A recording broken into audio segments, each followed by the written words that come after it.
morning sun shines on the gleaming hide of a muscular ranch horse.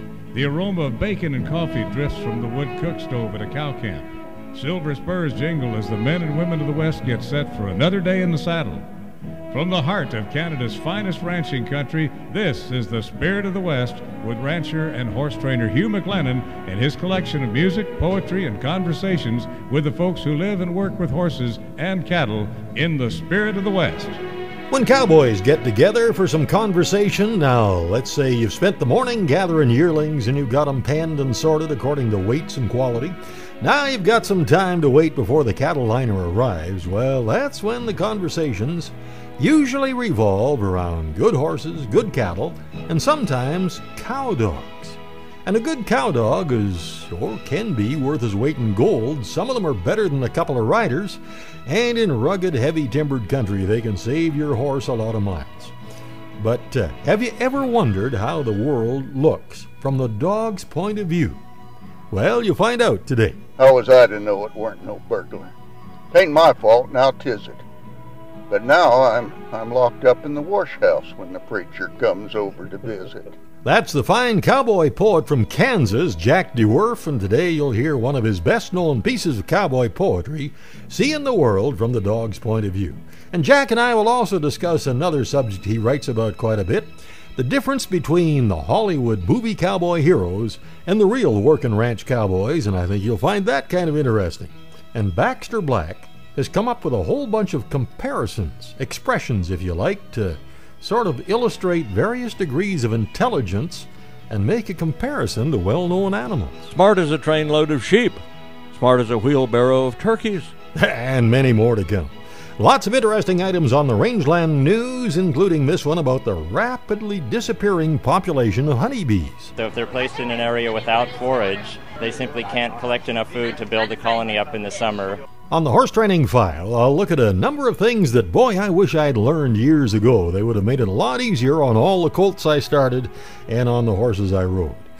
Got a great classic Song of the West to round things out, and I'll talk about our silver screen cowboy heroes with Jack DeWerff after Tom Hyatt sings about them.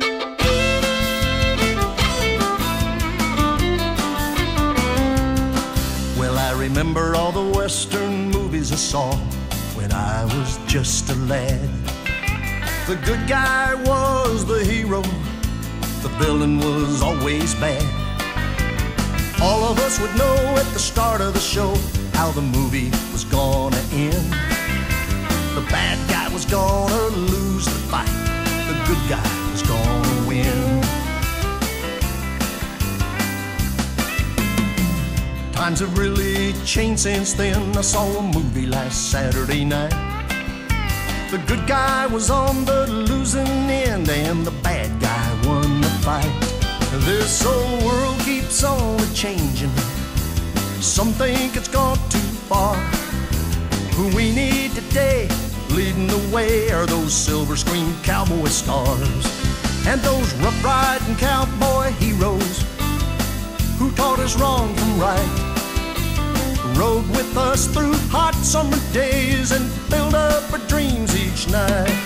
So grab your hat and saddle your horse and let the show begin. Let's put those rough riding cowboy heroes back in the saddle again.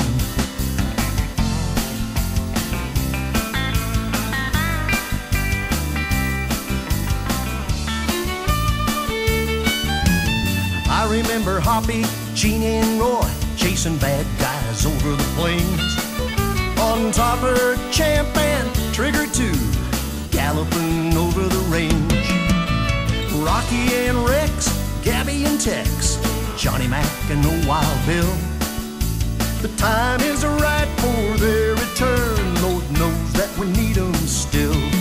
And those rough riding cowboy heroes who taught us wrong from right, rode with us through hot summer days and filled up our dreams each night. So grab your hat and saddle your horse and let the show begin. Let's put those rough riding cowboy heroes back in the saddle again.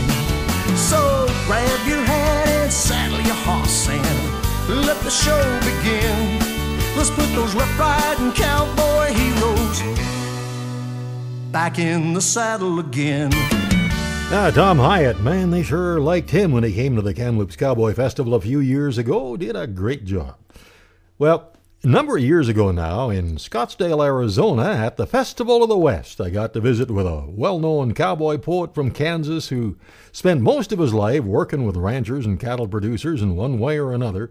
And Jack DeWerf's down-home wisdom really comes through in his stories and his poetry. What I see in what I know of your writing, and I haven't seen a whole lot of it, but it sure reflects somebody that knows what goes on and what a working cowboy's job is really like and what really happens. There's a realism I find to it that must have come from pretty close to first-hand experience, I would guess.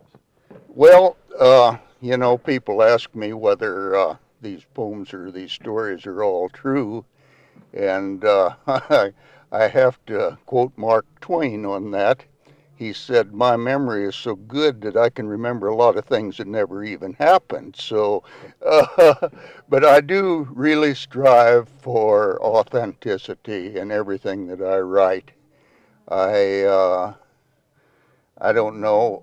I grew up watching them old movies, and I suppose you did too. And we just lost Roy and Gene, and they were real heroes to a lot of us. But actually, the portrayal of the American cowboys done by Hollywood is about as phony as a $3 bill. And they talk about the romance of the range. I'd like to take them out sometime when we're cleaning an old cow or doctoring one calf for scars and something like that and see how much romance they find in that. We've often said that, if somebody wants to really experience cowboy romance, you find a cow that hasn't cleaned for about a week and a half and stick some boluses down in there and see how, that's the aroma of the West. You bet. Now, quite some time ago, when Roy Rogers was still alive, Jack wrote a neat piece of poetry and he sent it to the King of the Cowboys. And you'll hear more about that when the Spirit of the West continues right after this. Welcome back to the Spirit of the West. Our silver screen cowboy heroes inspired so many of us growing up way back in the 40s and 50s. They were well-known names to us, but today, does anyone remember names like Buck Jones, Rocky Lane, Sunset Carson, Wild Bill Elliott, Tim Holt, Tom Mix, William Boyd, Rod Cameron, Lash LaRue, Tim McCoy, Tex Ritter, and so many others? I wonder if very many folks can even remember Roy Rogers. Well, Jack DeWerf sure does. I wrote this poem and sent it to Roy Rogers, and it sort of explains what I'm talking about. Dear Roy, you've been my hero since I was 2 feet tall. Those good old cowboy movies you made, I reckon I've seen them all. Always thought old Trigger was the best horse I ever saw. And when you sang a song to Dale, we'd all ooh and aw. My, how fast that horse could run. You'd chase that outlaw till you'd ride beside him and knock him off his horse, and you'd both roll down that hill. And then there'd be an awful fight, but none could ever compare with you. You whipped 'em good, and you done it fair and square. I've seen you save the family farm from the banker's evil scheme, and when the stagecoach driver got shot, you stopped the runaway team. You outsmarted thieves and the rustlers, left them with no recourse. You saved many a damsel in distress, but you only kissed your horse. I've seen you whip 3 bad men and never lose your hat. You always fought for what was right, and we admired that. You didn't cuss or drink or smoke like all the bad guys did, and you made a lasting impression on many a little kid. They called you the King of the Cowboys, and I reckon you've earned that name. But lately, something's been bothering me, and I sure wish you'd explain. I've never seen you rope a cow, or gather in a stray, or shoe a horse, or fix a fence, or haul a load of hay, or castrate, or brand a calf, or doctor one that's sick, or pull a calf, or clean a stall, or break ice on a creek. In fact, I've never seen you do a lot of cowboy things. But then, I guess this dirty work wasn't meant for kings. And maybe you've done these things. I don't know, I'll confess. And a movie about these menial tasks would be pretty boring, I guess. Yes, you are the king of the cowboys, a fact no one disputes. But just one time, I'd like to see some manure on your boots. I like that. Well, that sort of sums it up, how I feel about the movie's interpretation of the cowboy way of life. Well, there's more from Jack in a few minutes. But first, this is a track from a great album called The Silver Screen Cowboy Project. 2 CDs full of unique songs about those silver screen cowboy heroes. And this one is from Teresa Odell called The Cowboys Are Riding On. The 6 guns are all rusty now, the horses worn and tired, the cowboy hats are battered, and the rangeland all acquired. The cattle are all bedded down, all the branding's done.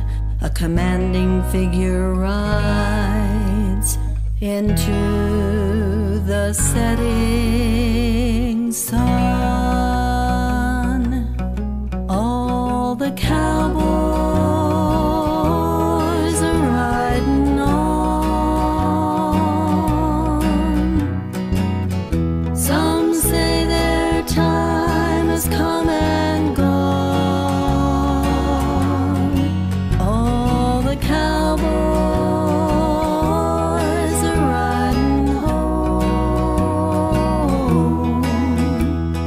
taught us to be strong. Seems they weren't here very long. We're gonna miss their songs, they're riding on. Gary Cooper and John Wayne, Tim McCoy and Rocky Lane, these were our big screen heroes. But now the times have changed. Today it's hard to tell the bad guys from the good, and not one of them can sing a song like old Tex Ritter could. All the cowboys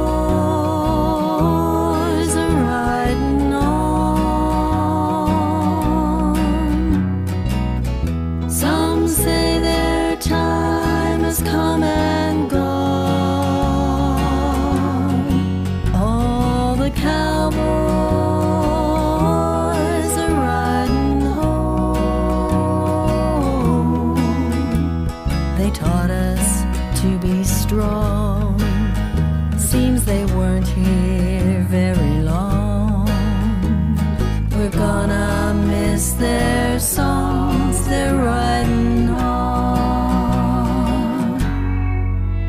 We never thought we'd say goodbye to the cowboys of our time.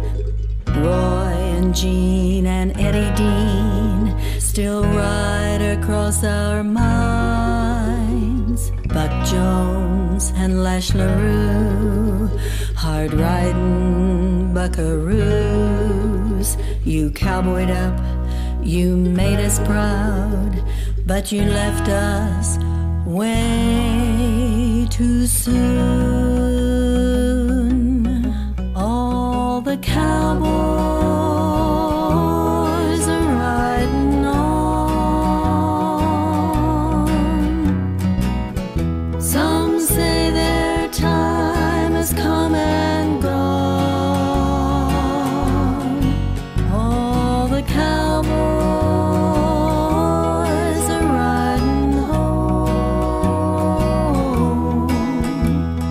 taught us to be strong. Seems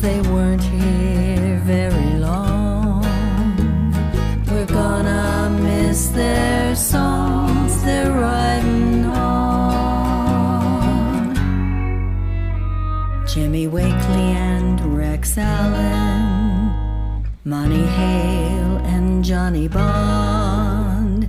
We're gonna miss their songs. They're riding on.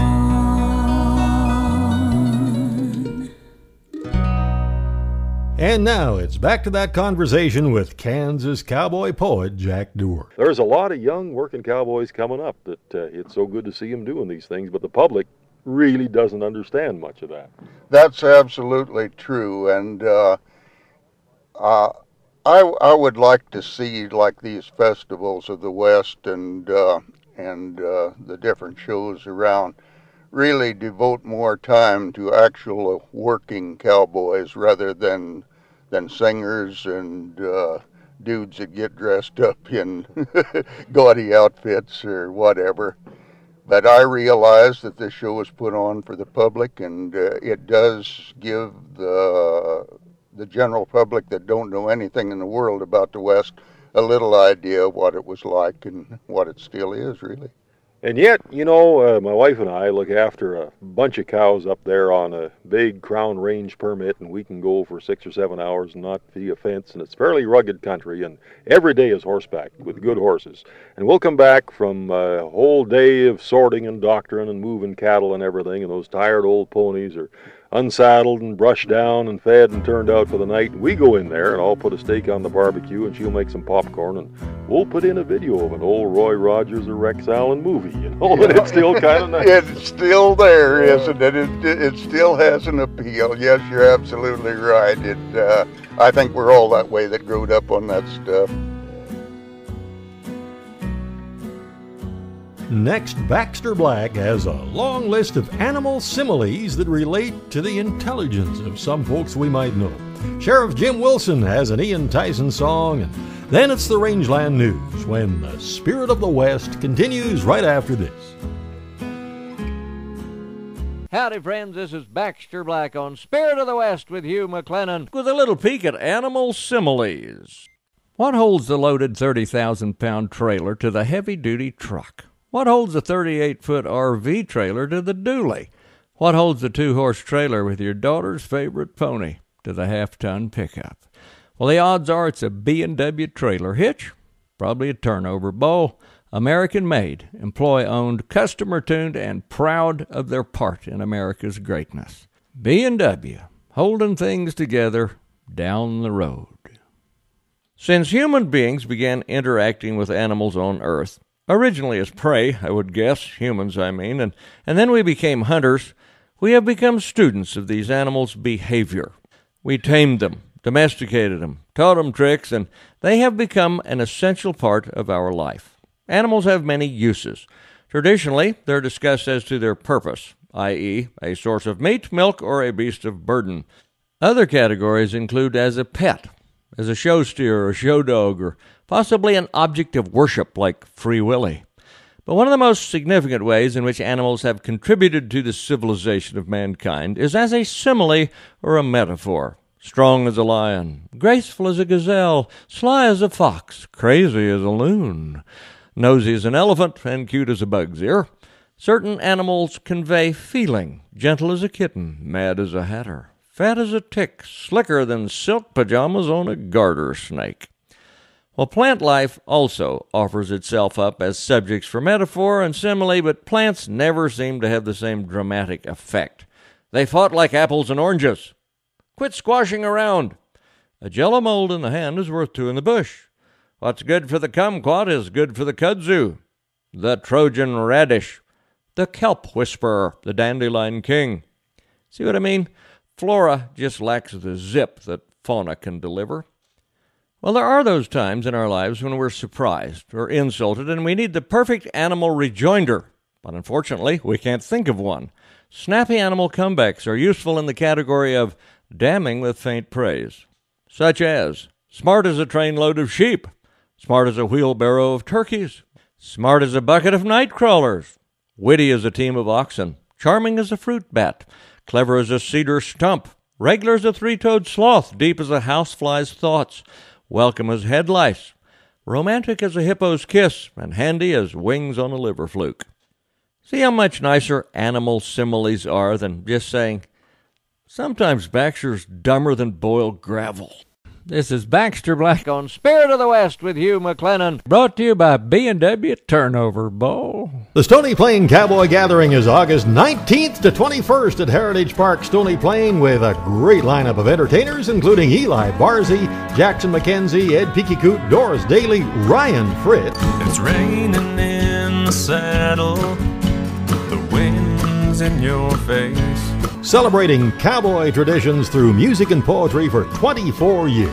For reservations and information, call 780-963-6092 and see StonyPlainCowboyPoetry.com. Just ahead of the Rangeland news, Jim Wilson is a native Texan. Sheriff Jim Wilson, he's known as. He was born in Austin, raised in San Antonio. For 30 years, he served as a Texas peace officer in Denton and Crockett counties. 1988, he was elected sheriff of Crockett County, Texas, and he served there until his retirement from law enforcement in 1996, about the time I got to know him. He spent a lot of years on the back of a horse doing a working cowboy's job in Texas, and now he's field editor for the official magazine of the NRA, and he's a big Ian Tyson fan. Here's Jim's version of an early Ian and Sylvia classic, Shortgrass. The sun burns the snow high on the mountain. It runs and it rolls as it falls. Silt and soil, down they pour, down to the valley. The cold river rolls to the plain. The rangeland lies high from the river. The coulees are dry where the short grass grows. Fields of hay, cottonwood shade, green patch of home. Through the high dusty land the river flows. Early evening light, boys practice roping. The day fades away, night rolls on. Lives of pride, men who ride, they keep the old skills that came up the trail out of Mexico.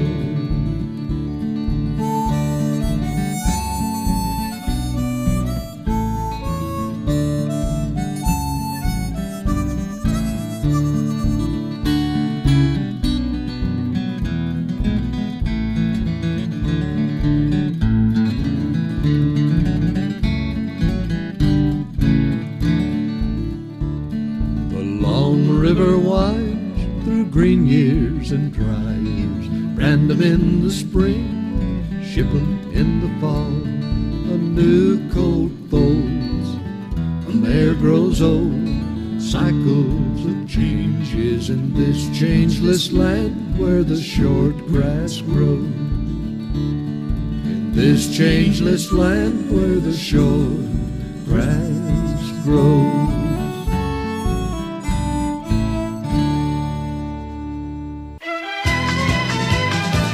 The news of the Rangeland, a roundup of news and coming events from around the West. We'll tell you what's new under the western sky right after this word from the cattlemen of Western Canada. BC cattle producers have funded food safety research throughout Western Canada to help develop new methods of delivering high-quality, safe beef products. This ensures that beef has the same great quality at your local meat counter as it does when it leaves the ranch. Now the Rangeland news, top of page 1. We all know vegetation can't survive without pollination. And that's why a healthy bee population is so important, but there's a lot of concern over huge losses, and Gary Crawford talks to an expert about it.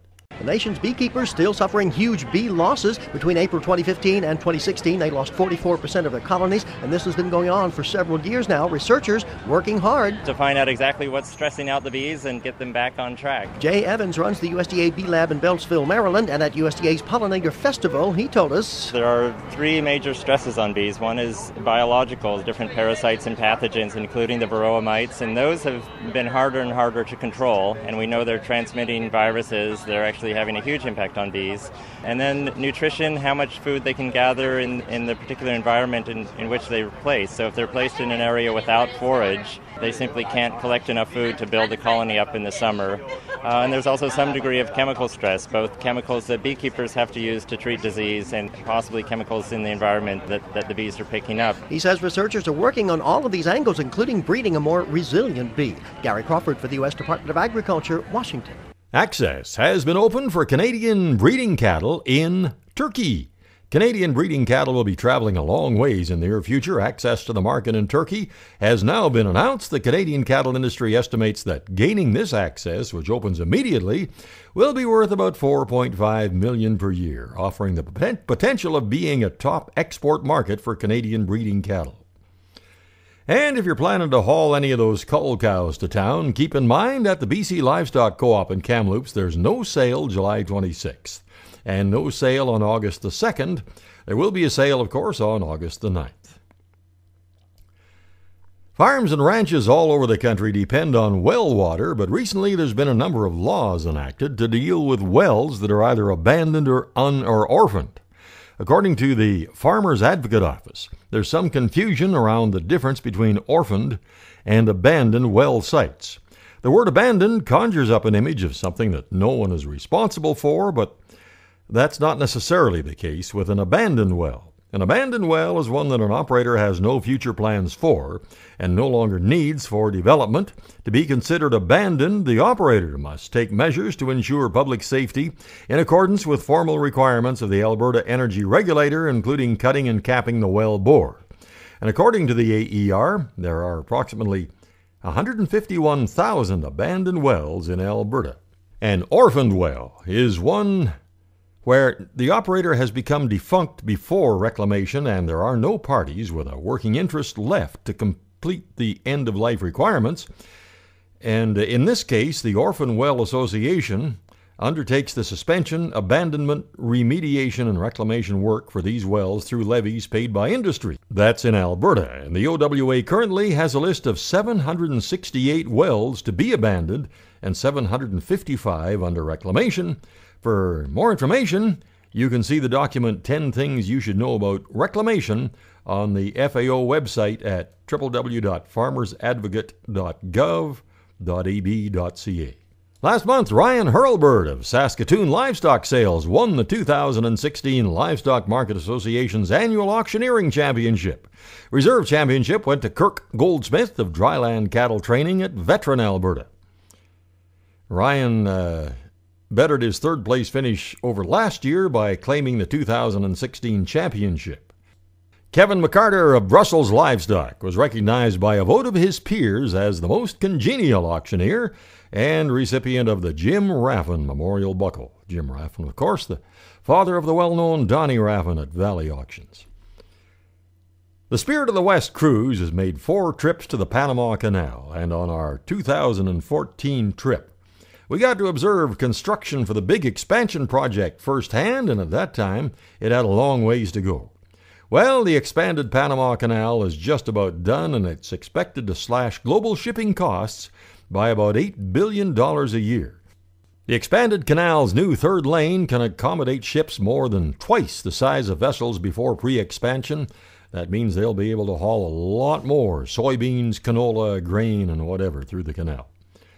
Boy, I sure enjoy the writing in Alberta Beef Magazine and Beef Illustrated. Bonnie, Garth, and Lee put some great articles together that not only keep us informed and educated, but they make you think and they make you feel good to be in the cattle business. To subscribe, just call 403-250-1090.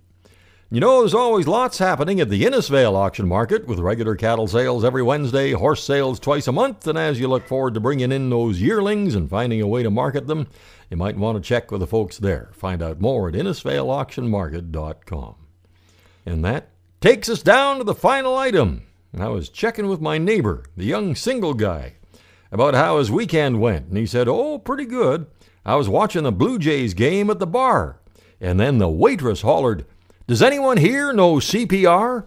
So I jumped up and I said, 'Heck, I know the whole alphabet.' And everybody laughed. Everybody, that is, except one guy.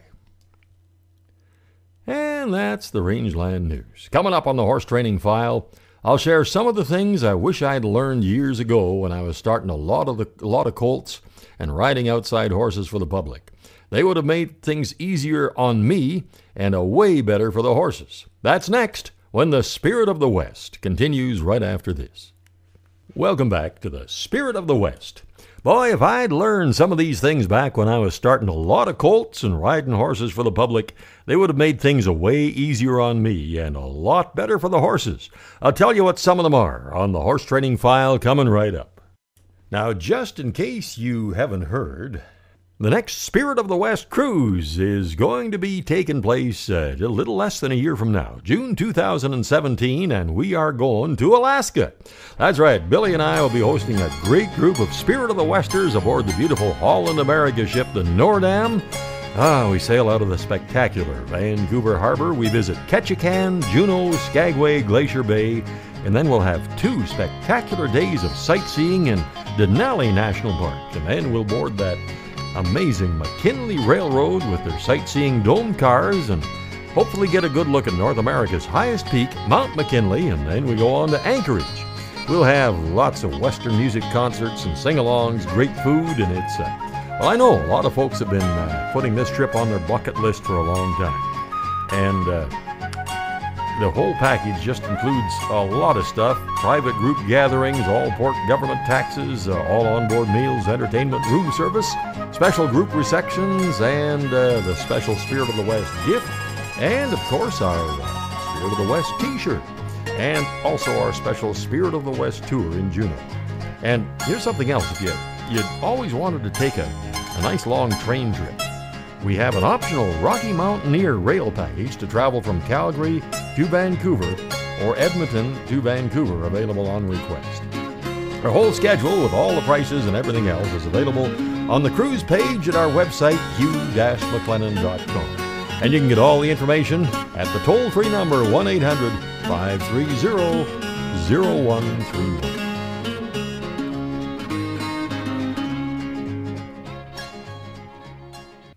Now, the horse training file. You know, as we get older, we realize how long simple things seem to take us to learn. In the last few years, though, some of these simple things are making a big difference to my horses. Something as simple as trotting in a circle. Using a properly adjusted snaffle bit, I should have my feel so refined through the reins that I can feel the bit contacting my horse's tongue through my right rein as I circle to the left. Learning not to force a transition from a walk to a trot or a trot to a lope, but visualize it, feel it, and massage the horse into it. Amazing how well this works and really gets the cues lighter. And related to that, remember to cue him through my seat first, then my legs, then my hands, in that order. Something as simple as doing my best to keep his poll soft when disengaging his hindquarters. And after I disengage the hindquarters, ride off. And I love this one. Ride his body. Don't just take his head and bend it. If, let's say, you're riding straight along a trail, for example, and you see a low-hanging branch coming up, and you want to move over to avoid it, use your seat, your legs, and your hands to have him do a leg yield so his whole body steps over sideways, rather than just taking his head and angling him over. Now, these things are easier to demonstrate than describe, and I wish I could be doing that. Maybe down the trail somewhere we can do that. That's the horse training file. Something else I really enjoy is watching our horses do so well on a daily feeding of Hoffman's Horse Ration. You can find out more at hoffmanshorseration.com. Howdy, folks. I'm Rick Huff, host of the Best of the West Review, broadcast weekly from Albuquerque, New Mexico. In my humble opinion, Hugh McLennan's great Spirit of the West program has set the standard for broadcast features, reporting, and entertainment in the Western field, and he's not paying me to say that. You're very lucky to have found it in Canada, the U.S., or on the World Wide Web, and here's a perfect example of what keeps folks tuned in. Well, this is premier Western singer Butch Falk in a song written by Gary Prescott. As the cattle all bed down for the evening, that old sun disappears behind the hill. An eagle cries out high above me, and I turn up my collar to the evening chill. I've been riding pastures for a week now, 7 long days that I've been gone. This cowboy's mind keeps on stampeding to the woman he loves waiting there at home. So strike a lope and let's hit the trail, old partner. We'll fly like the wind while there's still light, across the miles that we're apart, to the one that owns my heart. We gotta make it home by tonight. Grass is stirred deep across the meadow, and the cattle wintered fine again this year. This springtime riding lifts a cowboy spirit.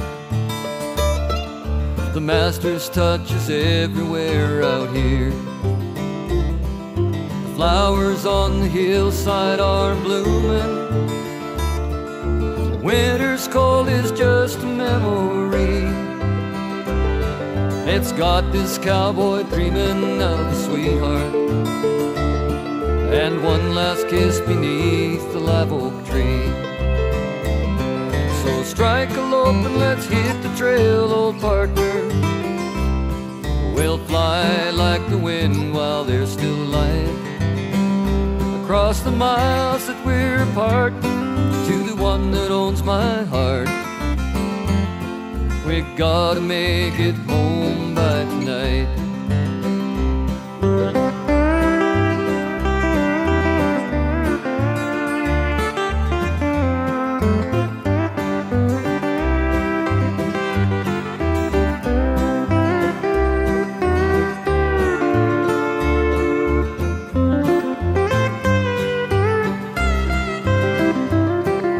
Cowboy moon is hanging over the mountains. Somewhere in the distance, a coyote bays. His hoofbeats echo softly down the canyon. The twinkling stars all come out to play. It's been too long since I've seen my darling. I miss her more every time I'm gone. But the distance between our hearts is getting closer, and it won't be long until we make it home. So strike a lope and let's hit the trail, old partner. We'll fly like the wind while there's still light, across the miles that we're apart, to the one that owns my heart. We gotta make it home by tonight. Looks like we're gonna make it home tonight.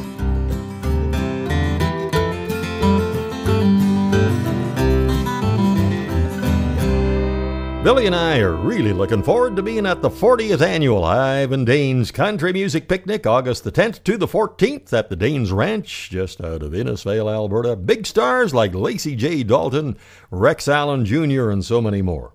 And in 2014 and 2015, I got to be horseback during the Open Ranch Colt Starting Challenge that's part of the picnic and do the commentary. And I'm hoping to be well mounted for that again this year. Now, in 2014, Jim Anderson was preparing for the wild card competition at the Road to the Horse, and as you know, he won the wild card, giving him a spot in the regular competition, and he won that. And after the 2014 picnic, I had a chance to visit with Jim. I admire the horsemanship of you guys so much, and studied it for a good part of my life, and it's only the last 10 or 15 years that sort of the light started to shine on some of this stuff. But there are just some outstanding top hands that what you got done with that filly in 3 days here was just absolutely amazing. You know, like she bucked pretty good your first couple of rides on her. Yeah, I was really happy with how she come along. She was a real sticky horse. She wasn't afraid, but she had a lot of stick to her. She didn't want to free up, and she did buck pretty good the first day, and she really understood the pressure and release the first day. And I mean, the second session with her was just phenomenal, and she just got better from there. I couldn't have asked for her to be any better. She just turned around really nice. So it was really good to really know that the horsemanship in the first session really paid off for the rest of the go. So I was really tickled with her. She was a nice filly, wanted to come around. She let me do everything that I asked her to do. You know, it's what I know a lot of people love to hear are the background stories and some of the wrecks we have to go through to get to where we are now. And sometimes they say, I guess, good judgment comes from bad judgment in the first place and a few wrong decisions and the consequences. And we look back and we laugh at what got those bumps and those bruises and those battle scars. And you got any road stories about some of the stuff, whether it's in the pasture or on the range or in the arena or whatever, or horses that, holy cow, I was lucky to get out of that one? Well, you know, I mean, when I went and spent that year with Brian Newbert, we started a lot of BLM horses, and before then, I mean, I'd been to some Ray Hunt clinics and Pat Pirelli and Tom Dorrance, and we did mainly it on our own with clinics, and I mean, a few horses bucked, and I mean, me and my brothers were quite confident riders, so if a horse humped up, it really didn't worry us. We could stay in our comfort zone, but kind of what really opened my eyes is when we started over 60 colts at Brian Newbert's place, and not one of them bucked. Wow. It was pretty amazing. So, you know, when I look back at it, and I mean, we were growing up, and lots of horses bucked, and I mean, we got bucked off, and we didn't, and I mean, all of us brothers can ride a bronc. But when I went there and found out, you know, there's a way to prepare these horses so they don't buck, so they can handle that pressure, and that was a big change for me mentally, and I mean, it really turned stuff around really good. We have the great Don Edwards in our classic Song of the West segment coming right up, and then you'll see the world from the perspective of a cowdog in the Cowboy Poetry Spotlight when the Spirit of the West continues right after this. Welcome back to the Spirit of the West and our classic Song of the West segment. Now, the composer of the one you're about to hear wrote hundreds of hit songs over her long career. Some of the ones you might recognize: Dream Baby for Roy Orbison, You Don't Know Me, recorded by Patti Page, Jerry Vale, Ray Charles, and Elvis Presley, Anna Marie and Distant Drums, and many others for Jim Reeves, In the Misty Moonlight, big hit for Jerry Wallace and Dean Martin, and so many others. But this one was first recorded by Gene Autry. And actually, the songwriter I'm talking about, Cindy Walker, wrote a lot of songs specifically for Gene and many for Jim Reeves. Now, back in 1997 at Gene Autry's 90th birthday celebration, Don Edwards and the Time Warp Top Hands, just a fantastic Western band, put on a fantastic live show at the Wells Fargo Theater at the Autry Museum of Western Heritage in Los Angeles.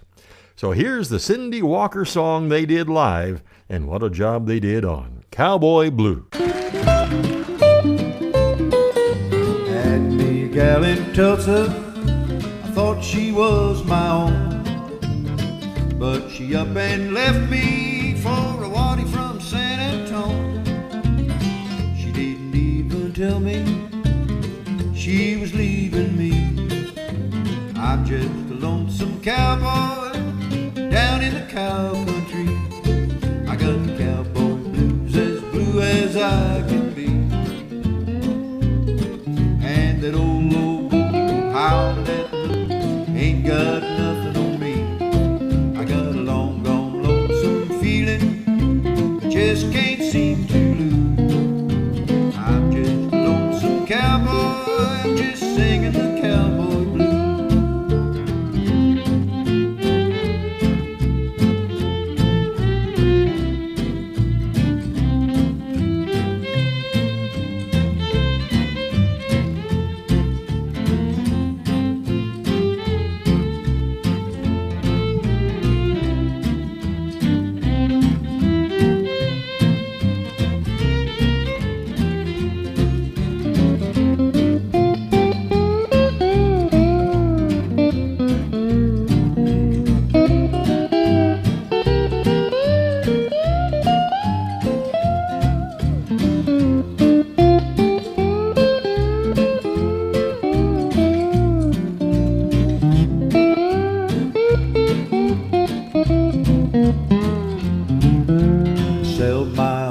Saddle, catch me a cattle train, leave my my troubles behind me, Lord, I'm never coming back again. And if you ever see her, tell her this for me. I'm just a lonesome cowboy down in the cow country. I got the cowboy blues, as blue as I can be. And that old bull howling at the moon, he ain't got nothing on me. I got a long gone lonesome feeling I just can't seem to lose. And I'm just a lonesome cowboy singing the cowboy blues.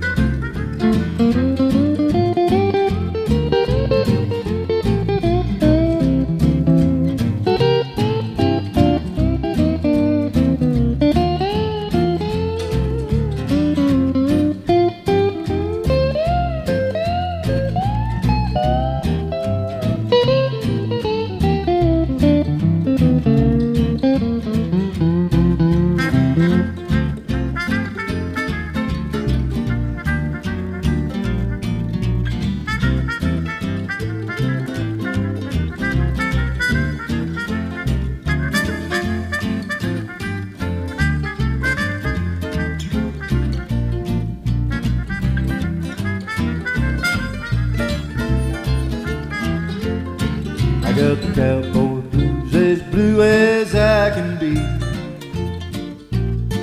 And that old bull howling at the moon, he ain't got nothing on me. I got a long gone lonesome feeling I just can't seem to lose.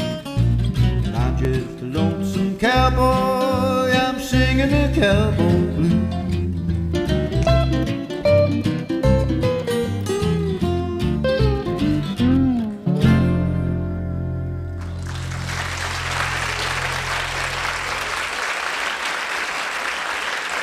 Well, you know, a good cow dog can be as good as two good cowboys, or sometimes a cow dog that's not so good can be like losing a couple of good riders.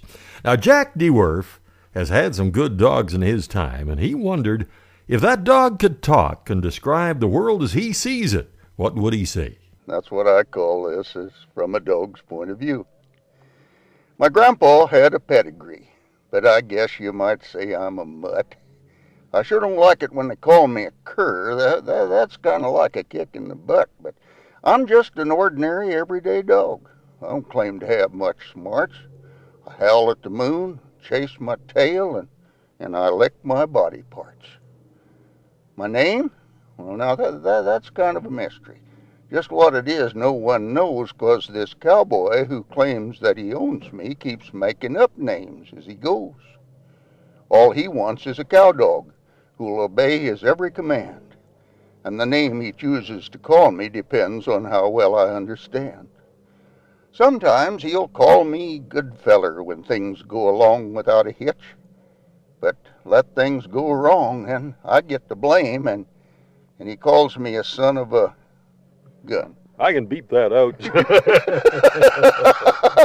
Well, I'm sure that your show is a family show. Yeah, but it's a rancher show. Well, you can fill in the blanks. One day I'm his faithful companion, his buddy, his friend with 4 feet. Next day I'm a worthless pot licker who don't do nothing but eat. Now, town dogs, they have it easy. They pant and they slobber and they drool and they lick their masters' faces just after they've drank from the stool. But being a cow dog ain't easy.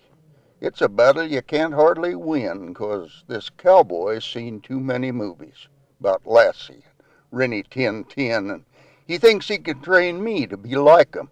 But I think his head's in a fog, 'cause the first requirement of a trainer is you gotta be smarter than the dog. Now, this cowboy who says he's my master is a regular Jekyll and Hyde. One minute he tells me to sick him, and the Lord surely knows that I tried, but just when I get him running real fast, like a volcano about to erupt, he yells, "Come back here, you flea-bitten mutt," and he locks me in the cab of the pickup.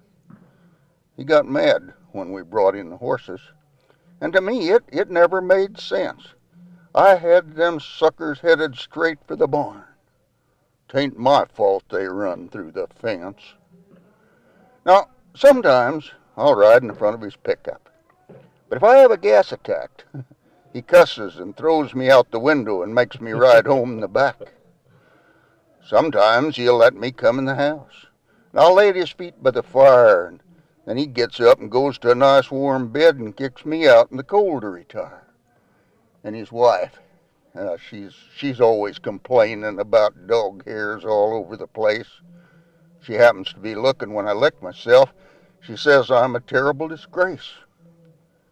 They threw a bucket of cold water on me when a lady dog happened my way.